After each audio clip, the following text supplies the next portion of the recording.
Hi guys, welcome back to the Fight Podcast with Sharir. and with me, Jan. Sharir, how are you? Good, how are you doing, Jan? I'm really fine. Do you know why I'm fine? Why I'm this fine? Tell me. We're not where we usually record these. This one is our first rodeo in the wild. We're in Italy right now, and this is the first time we have a special guest. Do you want to introduce yourself? Hello guys, I'm Andrea from Italy. So I gotta say, I love his accent when he speaks English. everything he was before this podcast, he told me like, yeah, I'm not that fluent in English. Whatever. I think that's part of the charm. Let me try. I am Andrea Bonambo. That's amazing. I think that's part of the charm. It makes you sound even more like it has its appeal. Okay, so just for people who don't know you yet in ICCS, or just for listeners who listen to this who don't know you so far, how did you get into fighting in general? How did you get into, not ICCS, but in general, how did you start fighting? Okay, I start martial arts at 6 years old. I was in jiu-jitsu, Japanese jiu-jitsu. I did that and for many years. And but actually I'm the older Sharir students, I think, outside from Israel. And I met him in 2011 in France, Nice, and since then I am with him. You know, It's a special relationship, Sharia. Before we drove down here, I think for like 10 hours, and Sharia was like, "You have to come. It's very important because you have to meet Andrea. You have to meet the people in Italy." And you didn't overpromise. That was right. So far, Andrea has been the greatest host. thank you. And so for ICCS, why did you join ICCS? What was your approach? Why did you come to train with Sharir? Because I think ICCS is the best fighting system, not just for martial arts, but in general. I mean, we have fighters who fight in MMA, boxing, grappling. It's just like that. I think it offers the best of the best in the business. So your approach was for competitive reasons, or did you? When I started for self defense, as many people, you know. But since then, I fall in love with martial arts and yeah. And Sharir, how when ICCS started back in. When did you found ICCS? Like, when did you actually start gaining? Actually, my first seminar, my first one was in the US, but my first seminar in Europe, Andrea came to. That was in Nice, France. So you're one of the ICCS OGs. It's him, and then it's Michel Fischel. He's from France, but Andrea was in the very, very first seminar in Europe, in Nice. So back then, how did you start doing those seminars in Europe? Were you asked to come to the here? Did you promote them? How did that work? Well, I was pretty much asked to go, and there it happened. And then Andrea drove over from Genoa, which is like 2 hours? Yeah, it's 2 hours. Yeah, 2 hours. Yeah. And then back then, you were a practitioner, but you didn't own your own gym back then. Yeah, exactly. Yeah. Okay. Yeah. So how did that change over the years? Because now we're sitting in your gym. Yeah. And how did this start? How did you start your own gym? Again, it starts because of Sharir. Again, I had to push him. Yeah. What does pushing mean? He's Andrea's one of the best instructors I've ever seen, but I saw that right away. But maybe I should teach, maybe not. I said, yeah, of course you should teach, And I mean, look at us where we're right now, I mean, the first ICCS instructor convention was 2019. How many people we had here? 60 instructors and wives and girlfriends. I mean, yeah, all over the world.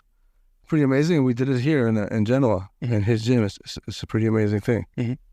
So I think we've talked about this in a couple of the last episodes, because there's one thing if you're a good fighter, but I've noticed you're a good coach as well. Yeah. And have you been coaching like in other gyms before, or was this your first time coaching? No. I coached in another gym before, not mine. I was under someone, but Fight Back. That's the name of the gym.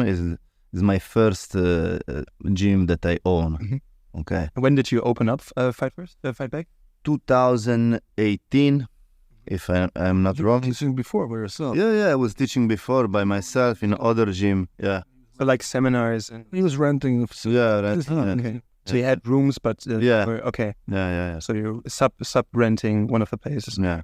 And because I've met some of the people that that train here, and what I've noticed is a lot of them also compete. Yeah. And so I also at the front door there's a sign. Mm-hmm. It's for like a commercial almost, and it says what you do here. And then there's Krav Maga for self-protection and all these purposes.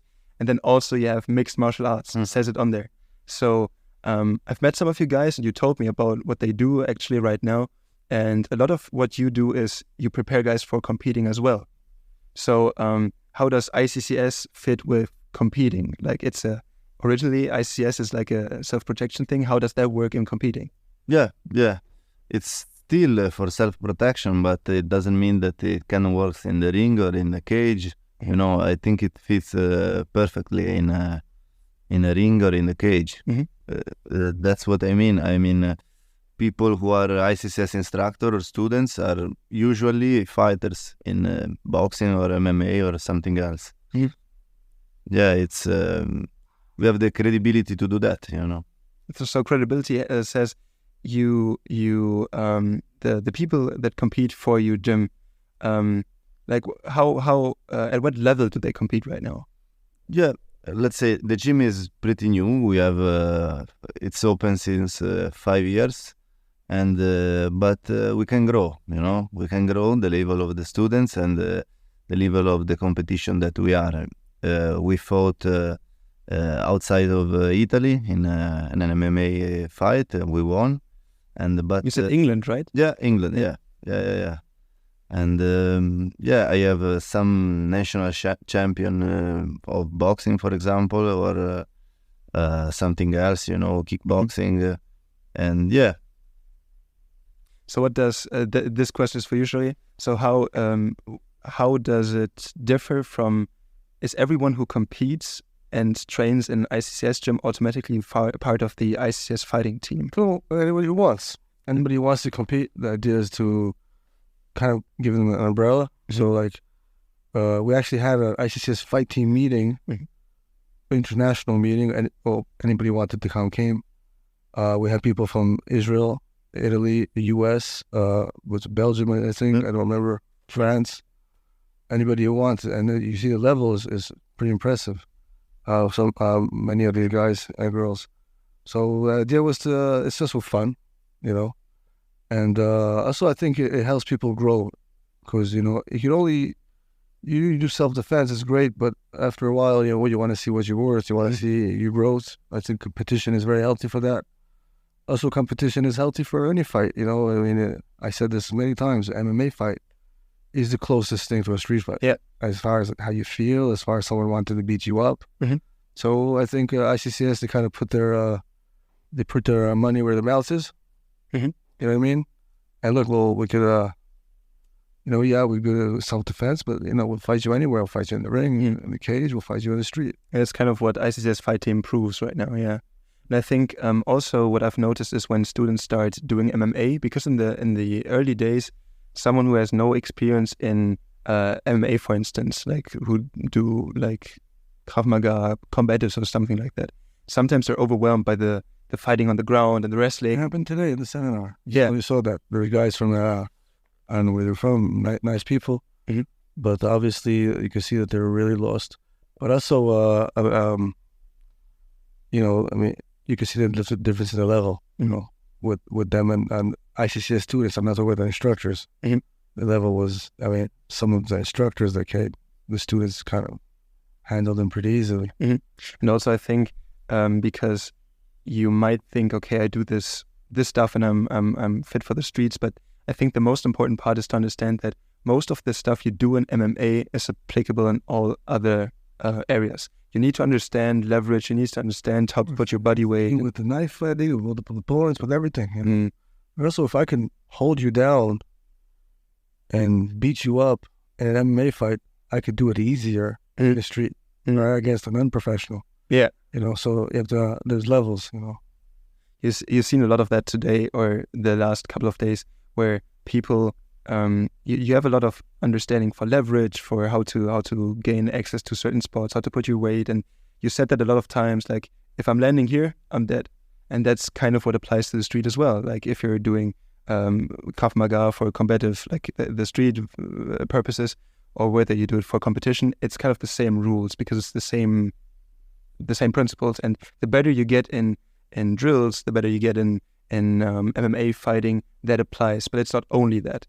Do you have, when you teach the Krav Maga courses, is that this one goes out to you, Andrea?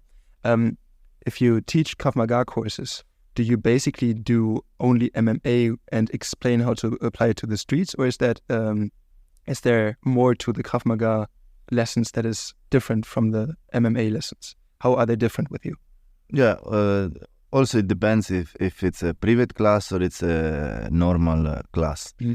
And there are some difference, but there are some similarities, Mm-hmm. And normally in Krav Maga, we try to avoid to fight on the ground. It doesn't mean that we are not able to, but more striking, multiple opponents. That's what we are focused on more. Aggression, exercise for aggression. It's not the same, but very similar. Mm-hmm. For what I mean. Do the same people come to your Krav Maga and MMA courses? Yeah. Let's say yeah. All the fighters I have, they do both. Mm-hmm. And some people prefer one, some people prefer the other one, but more or less the same people do both. Mm-hmm. So if you want to avoid, let's say you want to avoid, like Andrea's saying, you don't want to go to the ground. It's cute to say that, right? But if you want to avoid going to the ground, you have to know ground fighting. How else are you going to avoid it? Because it's not even about fighting on the ground, it's about escaping or knowing what you might expect. Escaping bad positions for the street, you have to be an expert, mm-hmm. right? More than a MMA fighter. Mm-hmm. Because you're in there, no one's going to save you. Yeah. No one's coming to save, there's no ref. So there's only way to know how to avoid going to the ground is actually practicing on the ground. Mm-hmm. Not like necessarily like the mindset of jiu-jitsu where they're okay on their back. We never okay on their back. Mm. So the mindset is different. That is something we explain to students a lot of times. It's like the position plays importance because position, I think you said that in one of the podcasts already, that position is key to position on the ground is the weapon. That's the whole thing. Because if you're even in a competition, you can train to be like, okay, I can pull someone in the guard and then fight from there. But the main issue then is, even in a competition, if you mount someone for 5 minutes straight, you still won the fight. I think you put it like that. And the only difference is if you're grappling and if you then fight MMA or the street fighting, it's more about I can still get hit, which is a whole different animal. If you have to be good and for sports, you have to be better for the street because of this life-threatening, right? MMA is like a real fight, I would say, almost. Only thing is that it's not really life-threatening because there's someone in there who's supposed to protect you. Mm-hmm. Most of the time they do. Right, sometimes they sleep, but most of the time they protect you. Yeah, in the street, no one's going to protect you if you get mounted. It's over. If you don't know how to get the guy off, it's over. Mm-hmm. So you have to be a little better. The only way to be better is to do it over and over again in the gym. Right, that's why groundwork is so important. Drilling, of course, with the right attitude, right mindset. Mm-hmm. So the crossover, and at least with ICCS, between the street fighting aspect and the sports was pretty natural. Because they understand, the people who do it for the street understand they need the sport aspect for the street. Yeah. And the people who do it for sports understand they need the aggression aspect for the sport, right? The warrior development drills, for example, that we do for the street are very helpful also for the ring. Go forward mentality, not stop, no matter what. That's what great for cardio. So that mix is always very natural. Also, I think it's better when they mix, because you're creating the full mentality of a warrior in the street or in the ring, it doesn't matter. An attitude, and also you don't create like different groups in your gym. I don't like that. So you have the one guy or the group of guys who want to like only grapple, and then it's like, yeah. So what do you guys think? You think that MMA guys can more easily adapt to Krav Maga, or that people who only did Krav Maga can adapt easier to start with MMA? Not Krav Maga, but ICCS Krav Maga. Yeah. Yeah. I think that's a little different from usually what Krav Maga is, pretty much. I think most Krav Maga is very based on we're not going to the ground. A lot of also it's more combative oriented sometimes. I think it's different because people who come into ICCS combative oriented.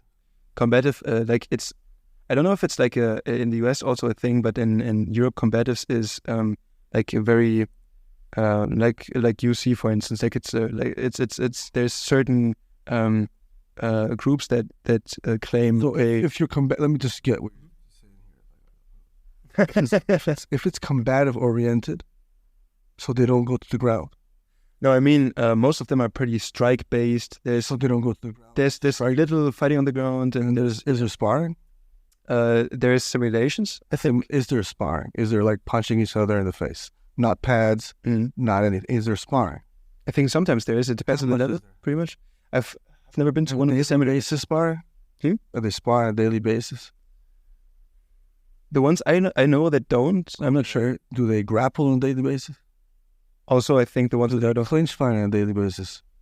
I must repeat myself. I think the ones that don't. Then how is that combative? I'm asking you again. They call themselves. Also, they call. Maybe there's a difference, but that's not. Combat is with contact. I'm just, maybe I don't know English, but I think. No, it's the name of it. Like, okay. It's what I mean. Like it's called combat. It's a different thing. It's back in the 40s. It was, or I think so they call maybe better to call it drilling, drill. Maybe.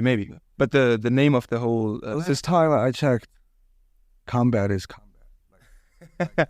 Yeah, because you're a combat instructor. Yeah. I'm just saying. No, I'm asking for a friend. You know someone. Without disrespecting anyone, let's the combat equals contact. Right? Unless you're shooting people, combat, we're here to talk about contact, combat equal. Also, when you're shooting people, something touches something.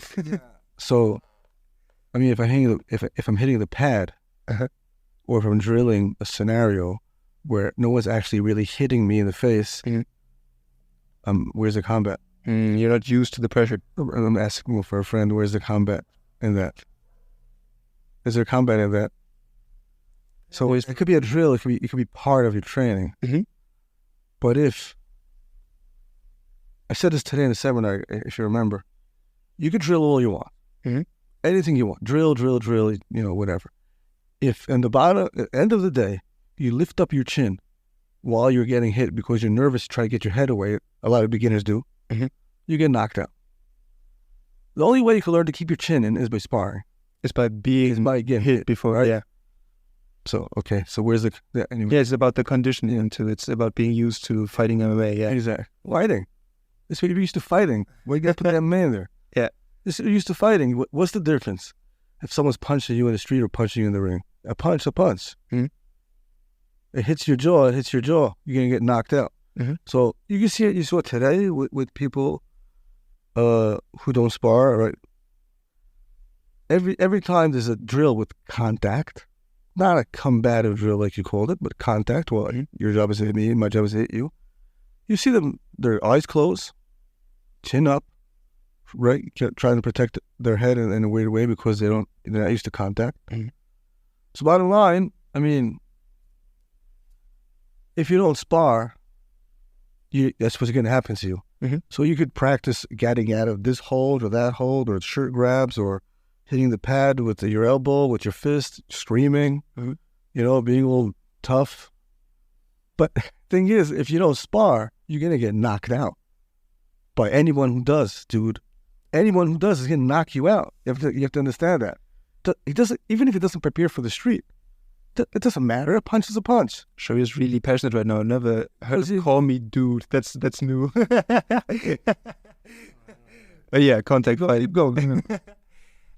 So Andrea, do you have other coaches in this gym, or are you the owner and the only coach? Yeah, I'm the owner and the only coach. I have students sometimes that can help me in teaching. Yeah, but yeah, let's say 99% of the time I'm only me. Yeah. Yeah. How do you pick people as your coaches? Like, how do you say this one is someone I would trust with the classes? Of course, if they are good, good level, if they are loyal, of course, yeah. And I have to see if I can trust them. Yeah, I choose them. Yeah. So it's about the level, but also like how they teach. Like how would you? Yeah. Like, yeah. They have to. You have to watch a class of them. Yeah. If they Yeah. do the Exactly. job properly. Yeah. Okay. Yeah. How do you?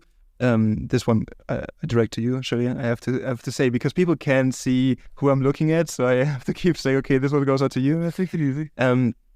With the ICCS instructor course, for instance, those are not just ICCS students, but it's also for instructors. How do you approach that? Like, how do you say, okay, this one I trust with being an instructor? When are they ready to be an instructor? How do you get to that point? I think instructor course at ICCS, it takes a long time to become an instructor.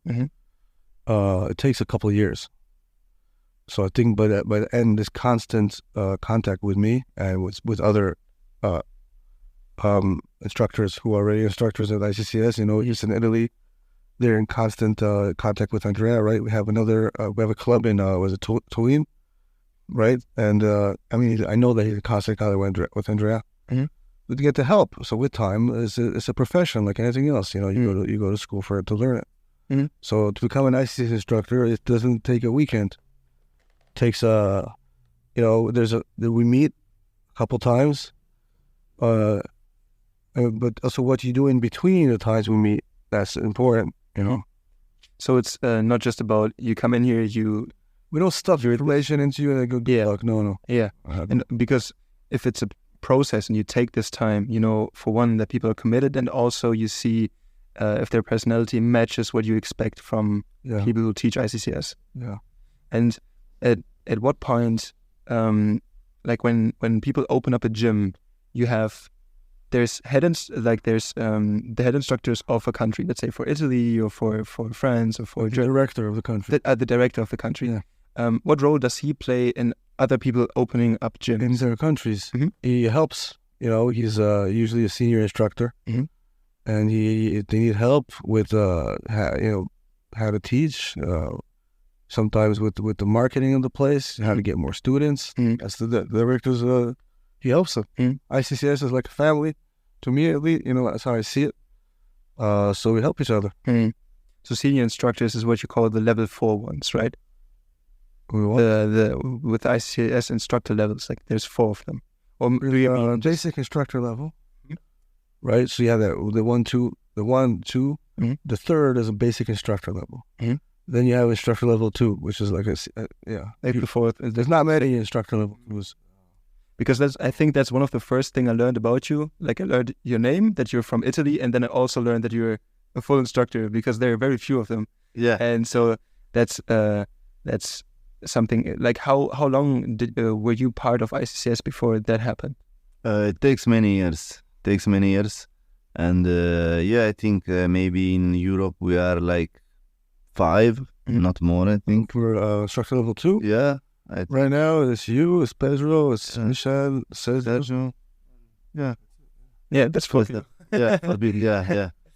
Yeah, it takes many years. Many years, yeah. So how long have you been training ICCS before you started opening up the gym? Like how long were you part of ICCS before you did that? 6 or 7 years, maybe. 6 or 7 years? Yeah, I think so. And the instructor, I have students who does the instructor course, and it took for them 3 years to become instructor. Yeah, with Sharir. Yeah, basic instructor with Sharir. Yeah, 3 years. And what let you make the jump? Like what got you to say, okay, now I want to make this a profession. I want to do this as an instructor. I want to open up my own gym. Like what made you decide to do that after 7 years? Because I love it, and because of Sharir again. Because of Sharir's soft but quite firm pressure. Well, that's because I knew that he'll be very successful. So yeah, also you're very good at this. Thank you. And it pushed me to do what I love to do. Yeah, I think because one of the things that I notice that for me make up a good coach is when there's no ego involved in training. Because sometimes you spar or you train a technique, whatever, and people go very hard just to reassure them, or the technique is not so good, they have to drop someone and stuff. every time you touched someone, you knew what you were doing, but everything was on point, very clear. But so you didn't have to go hard. So yeah, like training sparring with you was very good. Yeah, because we are a professional. Yeah, shall I say? Yeah. Yeah. So I think we know what we're doing. I think that's how you see a high level fighter and trainer when you can decide to switch it on and off and be like, okay, this is now training. There's no need to go hard to kick someone in the liver or whatever. Like it's I think it's important to be able to do that. Yeah, it's not easy to find, but in ICCS we have that kind of mentality. Mm-hmm. For example, today in the seminar I did a drill with one of my students, and of course I tried to go hard with him, but without hurting. Mm-hmm. You know, I think that's important, and it's a part of that professional. Mm-hmm. And with ICCS in general, do you think it's important to you keep in contact with all of the gym, the gym? I don't want to say owners, but like the head coaches of the gym, right? Active instructors. Active instructors. And when someone builds a gym, is it mostly like advice on how to build the gym? Is it do you keep in touch with who becomes an instructor there? Is that something you're in control of? Is that important to you? Who becomes in the new gyms? I keep in touch with mostly everyone. Mm-hmm. I'm pretty good with that. Okay, but of course, if someone's under Andrea, so they're in good hands. I don't have to. You already know the gym. Yeah. Okay. So anyone, I'm pretty reachable for ICCS instructors. I'm reachable, not for everyone, but for instructors, I'll be reachable. Mm-hmm. So yeah, I spend my days. That's pretty much what when you look at Sharir's Instagram, it's always he lands in, let's say, in Germany. He does some stuff there. You see on his Instagram, on the road again, and on the road again is always a picture on the airport, and you're going someplace else. Like you never stay somewhere more than 2 weeks. I think I've never seen you do that so far. And in the beginning of the gym, did you already know people that started here from back when you were teaching in the other gyms, or how did you get your first students in here? Like how did all of that start? Because you have to build a certain size to do that. Yeah, some people I knew before, but most of them they just came. They just came because of me, because of the name. He's a hard-working person. If you doesn't know him, he's all the time on social media. At least for the not posting pictures of his food, but at the gym every day. We're seeing just off the airport, right?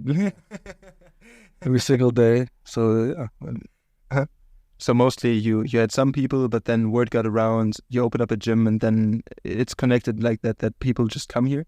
Because especially in Germany, it's a thing when you open up a gym, you have to promote it a lot so people even try it out. Is it different in Italy? Yeah, I think it's different, at least for me. People like to talk, and they talk good about me. So people come to try a class, and they stay, Yeah, most of them, it's like that.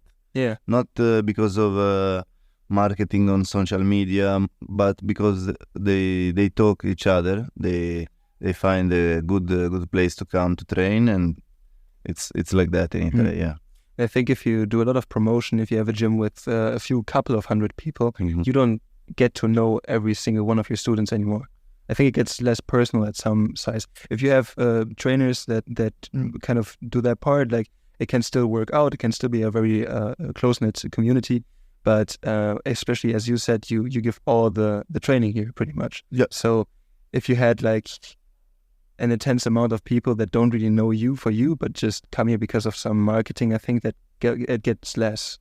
So you don't plan on, you don't plan this for the gym. You want to be able to do all of this on your own, or do you plan on having other coaches and building it bigger? The thing is, I love what I do. So I love coaching. I love this life, and I try to continue to do what I love to do. Yeah, it's by myself. Yeah.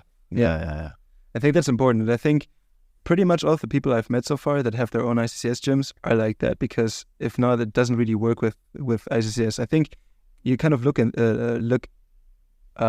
if people bring that quality when you make them ICCS coaches, right? Yeah, I do.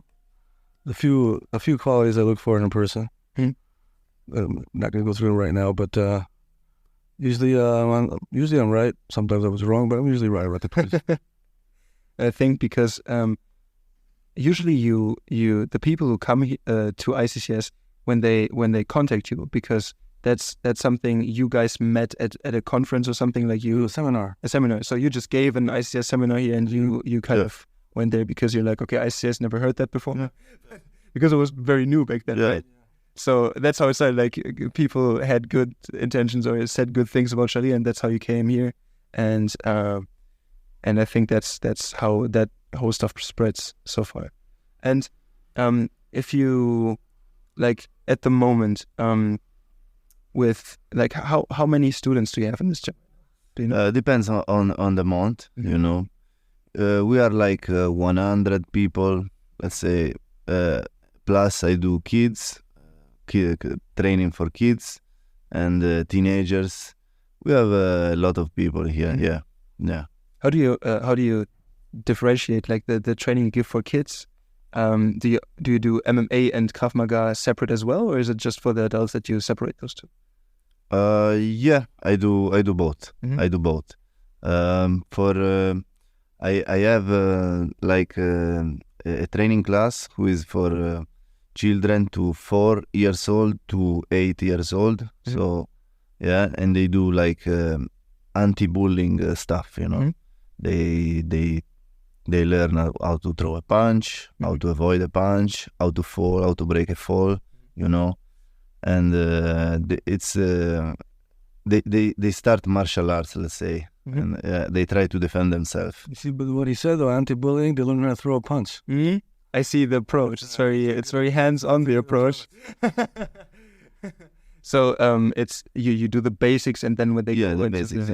Okay, so Exactly. so it's like, because I was very surprised there were like 2 younger like boys here today. Yeah, today. Both of them really knew how to, like, the boxing technique was solid. Both of them, I think they have a good future. Yeah. Especially one is a badass. I think he has already with me. I bring him to fight like he has 6 fights, I think, 7 fights, and for a 90 years old kid, it's not bad. Yeah. Yeah. Yeah. Also, there were not even those. There were like some of them were even younger. And They when they punch the bag or they punch in the drills, they still perform very well. So like your level of student here is very high. Thank you. Especially were all of the people who were here today, they were not all training here, right? No. There's some people from outside. Yeah. So they come from places in Italy, other gyms that are not. Yeah, exactly. Yeah. Okay. So also not the people from the Turin one. Right. Okay. So all of them were. And with those, you promote like, okay, Sharir's coming to town, and people are like, yeah, I want to join that. Yeah. Well, yeah. Exactly. Yeah. Most of them, they know Sharir since maybe other seminar they do with him, and they want to come. Yeah. And so when you talk to people and you explain to them what this gym is, would you say it's well, how do you explain to them what you do here? Usually, I say we mostly do martial arts and self-defense, let's say, just to make people understand what we do. It's not a normal gym, let's say with bodybuilding weights, like that. We also do, I do, but this gym is for fighters, okay? And how often would you say you spar in the classes? I mean me or people? No, in general, the students that come here, like how regular is sparring? Because Sharir had this moment there with very important. Sparring is very important. Yeah, I 100% agree. I don't want to say every class we have a sparring, but we are close to that. Sentence. Yeah. And so that, I think even that, because also most of the students I've met here, they were physically very fit. Yeah. Is that part of the class, or do you even do separately the fitness? Is that a separate part It's a separate part, but also the level of fitness increase doing, like Sharir was saying, boxing, training, MMA, wrestling, bag workout, like that. Yeah. Mm-hmm. So it's not just the part of the training people, because I've seen you have this whole gym area. Mm-hmm. I'm just trying to use it earlier. So And so that is not part of the training, but that's a different thing. People come here outside of the training and still. So I think that adds to the community. There's some reason to come back beside the training. Training is important, especially the coach is important and the way that you interact. But also if you have something where you come back, you train regularly, even outside of the classes, that makes like more of a community, like a tight-knit community. You know? Yeah. And I think because of the people I've met here, okay, I don't know if that's like the Italian way or if especially your students, but they're very nice. Thank you. I think that adds to the community. It's just like a very nice, like you come here. I told you to come to Italy. The people are nice. Yeah. For those who are listening, I didn't know any of these people. All of them treat me very well. Yeah. And the food here is awesome. Yeah. Because your mom brought focaccia, right? Yeah, focaccia. It's typical from Genua. Yeah. That was one of the most tasty pastries I've ever eaten. Yeah, it's very good. It's very good.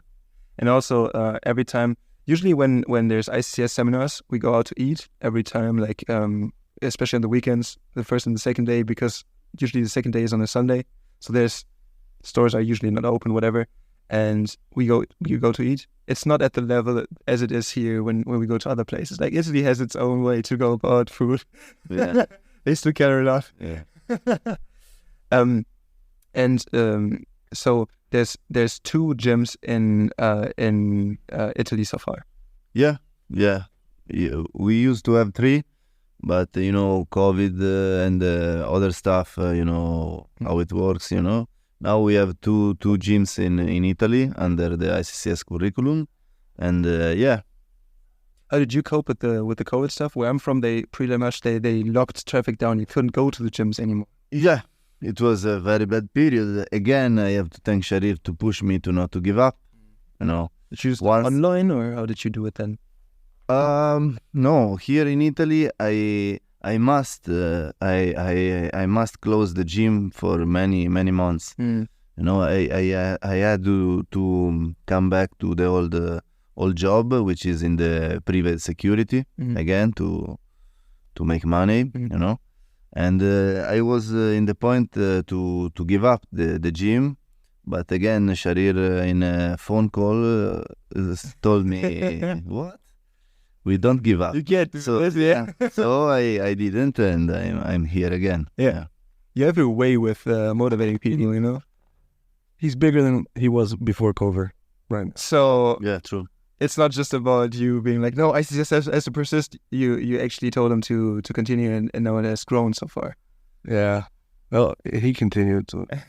Yeah, I think it's the collaboration. It only works like that. If you I've seen that with people who are like, okay, I don't know how to proceed with this. Sharir has this way to talk with them, so afterwards they perform better than before.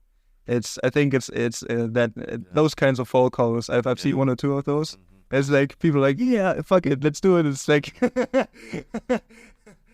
Sharir should be like you could do a second like a YouTube channel or a second career as like a motivational speaker. But I think the vague thing or the issue is, if you're like, you don't know what the thing is people have to get motivated about, you're like, do the thing, get up and you have to do the thing, just do the thing. Has to be at the moment. I can just record these like messages and send them to people every time I can listen to them. Look, it was COVID, it was hard, it wasn't easy for anybody, it was a pretty bad period for all sports, martial arts. But, we fighters, we kick ass, and it doesn't matter if you kick ass in a gym or kick ass in life, but we'll be damned before we let